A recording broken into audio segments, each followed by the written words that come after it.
Hi friends, cook and ക്രാഫ്റ്റിൻ്റെ ഇന്നത്തെ വീഡിയോയിലേക്ക് എല്ലാവർക്കും സ്വാഗതം. ഞാൻ ഷിബിത സജീവ്. കുറച്ചൊന്ന് വെറൈറ്റി ആയിട്ട് ഉണ്ടാക്കാൻ പറ്റിയിട്ടുള്ള ഒരു പായസത്തിൻ്റെ റെസിപ്പി ആയിട്ടാണ് ഞാനിന്ന് വന്നിട്ടുള്ളത്. നല്ല ടേസ്റ്റോടെ തന്നെ വളരെ ഈസി ആയിട്ട് ഉണ്ടാക്കാൻ പറ്റിയിട്ടുള്ള ഈ ഒരു പായസം ചെറുപയർ വെച്ചാണ് ഉണ്ടാക്കുന്നത്. വീഡിയോയിലേക്ക് പോകുന്നതിന് മുന്നേ ഈ ചാനൽ ആദ്യമായിട്ട് കാണുന്നവരുണ്ടെങ്കിൽ താഴെയുള്ള സബ്സ്ക്രൈബ് ബട്ടൺ പ്രസ് ചെയ്യാൻ മറക്കരുത്. കൂടെ തൊട്ടപ്പുറത്തുള്ള ബെല്ലൈക്കണിലെ ഓൾ എന്നും കൂടി ക്ലിക്ക് ചെയ്തെങ്കിലുള്ളൂ ഞാനിടുന്ന വീഡിയോസൊക്കെ നിങ്ങൾക്ക് നോട്ടിഫിക്കേഷനായിട്ട് കിട്ടുള്ളൂ. ഇനി നമുക്ക് വീഡിയോയിലേക്ക് പോവാം. ഈ ഒരു പായസം ഉണ്ടാക്കാനായിട്ട് ചെറുപയർ ഞാനിവിടെ 4-5 മണിക്കൂർ വെള്ളത്തിലിട്ട് വെച്ച് സോക്ക് ചെയ്തെടുത്തിട്ടുണ്ട്. ഇതൊന്ന് കഴുകിയെടുത്തതിന് ശേഷം കുക്ക് ചെയ്തെടുക്കാനായിട്ട് ഒരു കുക്കറിലേക്ക് ഇട്ട് കൊടുക്കാം. ചെറുപയർ കുക്ക് ചെയ്തെടുക്കാൻ ആവശ്യത്തിനുള്ള വെള്ളം കൂടി ഒഴിച്ചു കൊടുക്കാം. അതിനുശേഷം കുക്കർ അടച്ച് വെച്ച് അടുപ്പത്ത് വെക്കാം. ഇനി നമുക്ക് ഏലക്കായും നല്ല ജീരകവും പൊടിച്ചെടുക്കാനുണ്ട്. അതിനായിട്ട് ഒരു പാൻ ചൂടാക്കി അതിലേക്ക് ഒരു 8-9 ഏലക്കായും 1/2 ടീസ്പൂൺ നല്ല ജീരകവും ചേർത്ത് കൊടുക്കാം. ഏലക്കായും നല്ല ജീരകവും നന്നായി ഒന്ന് ചൂടാവുന്നവരെ ഇളക്കി കൊടുക്കണം.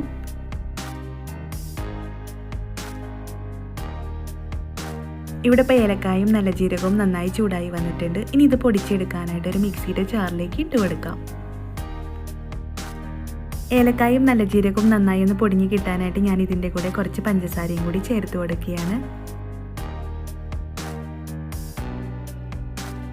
ഇതെല്ലാം നന്നായി ഒന്ന് പൊടിച്ചെടുത്തതിന് ശേഷം നമുക്ക് അണ്ടിപ്പരിപ്പും മുന്തിരിയും ഒന്ന് വറുത്തെടുക്കാനുണ്ട്. അതിനായിട്ട് ഒരു പാൻ അടുപ്പത്ത് വെക്കാം. പാൻ നല്ലപോലെ ഒന്ന് ചൂടായി വന്നാൽ ഞാൻ ഇതിലേക്ക് 1.5 ടേബിൾ സ്പൂൺ നെയ്യ് ഒഴിച്ചു കൊടുക്കുകയാണ്.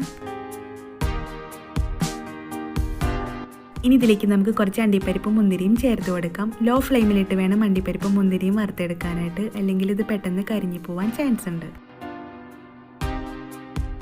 അണ്ടിപ്പരിപ്പും മുന്തിരിയും ഒന്നായി വന്നാൽ നമുക്കിതൊരു പ്ലേറ്റിലേക്ക് മാറ്റാം. ഇനി ഇതിലേക്ക് നമുക്കൊരു 1/4 കപ്പ് സേമിയയും ചേർത്ത് കൊടുക്കാം. ഇവിടെ നമുക്ക് സേമിയയും ഓപ്ഷനിലാണ്, വേണമെങ്കിൽ ചേർത്ത് കൊടുത്താൽ മതിയാവും.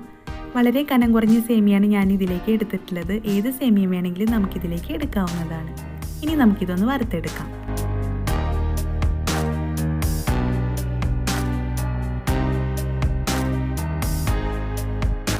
സേമിയ വറുത്തെടുത്തതിന് ശേഷം നമുക്കിതൊരു പ്ലേറ്റിലേക്ക് മാറ്റാം. ഇനി നമുക്ക് 2 ക്യാരറ്റ് ഇതുപോലെ ഒന്ന് ക്രഷ് ചെയ്തതും കൂടെ ചേർത്ത് കൊടുക്കാം. നെയ്യിൽ ഇതൊന്ന് വഴറ്റിയെടുക്കണം. നെയ്യ് കുറവായതുകൊണ്ട് ഞാൻ ഇതിലേക്ക് 1 ടീസ്പൂൺ നെയ്യും കൂടി ചേർത്ത് കൊടുക്കുകയാണ്. ഇനി ഇത് നന്നായി ഒന്ന് വഴറ്റിയെടുക്കാം.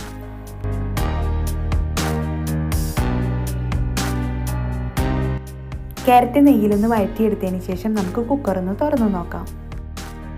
ചെറുപയർ ഇവിടെ കുക്കായി വന്നിട്ടുണ്ട്. ഇനി നമുക്ക് ഇതുപോലെ ഒന്ന് ഉടച്ചെടുക്കണം. ഇനി നമുക്ക് പായസം ഉണ്ടാക്കാനായിട്ട് ഒരു പാൻ അടുപ്പത്ത് വെക്കാം. ഇനി ഇതിലേക്ക് നമുക്ക് പാൽ ഒഴിച്ചു കൊടുക്കണം. ഫാമിൽ നിന്ന് വാങ്ങിച്ച നല്ല കട്ടിയുള്ള പാലായതുകൊണ്ട് തന്നെ 1.5 കപ്പ് പാലിലേക്ക് 1.5 കപ്പ് വെള്ളം കൂടി ചേർത്തതിന് ശേഷമാണ് ഞാൻ ഇതിലേക്ക് ഒഴിച്ചു കൊടുക്കുന്നത്.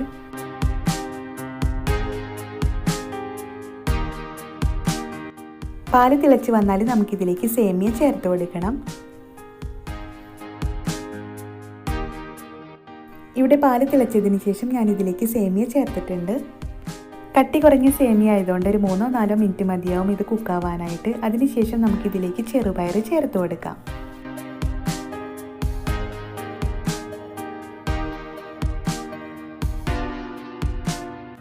ചെറുപയർ ചേർത്തതിന് ശേഷം നമുക്ക് ഇതെല്ലാം ഒന്ന് മിക്സ് ആക്കിയെടുക്കാം. ഇനി നമുക്ക് പാല് ജസ്റ്റ് ഒന്ന് കുറുക്കിയെടുക്കണം. അതുവരെ ഒന്ന് ഇളക്കി കൊടുക്കാം.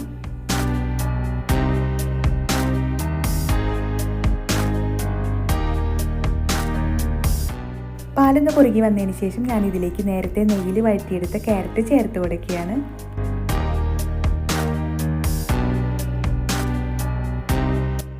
ക്യാരറ്റ് ചേർത്തതിന് ശേഷം നമുക്ക് ഇതെല്ലാം ഒന്ന് മിക്സ് ആക്കിയെടുക്കാം. ക്യാരറ്റ് കുക്കാവാനായിട്ട് ഇവിടെ ഒരു 3-4 മിനിറ്റ് മതിയാവും. അതുവരെ നമുക്കിതൊന്ന് ഇളക്കി കൊടുക്കണം. ആ സമയം കൊണ്ട് പാലൊന്നും കൂടെ കുറുകി വരും. ഇനി ഇതിലേക്ക് നമുക്ക് മധുരത്തിനനുസരിച്ച് പഞ്ചസാര ചേർത്ത് കൊടുക്കാം. ഏലക്കായും നല്ല ജീരകവും പൊടിച്ചെടുക്കുന്ന സമയത്ത് പഞ്ചസാര ചേർത്തിട്ടുണ്ടായിരുന്നു. അത് നോക്കിയിട്ട് വേണം ഇതിലേക്ക് പഞ്ചസാര ചേർക്കാനായിട്ട്. ഇനി നമുക്കിതൊന്ന് മിക്സാക്കി എടുക്കാം.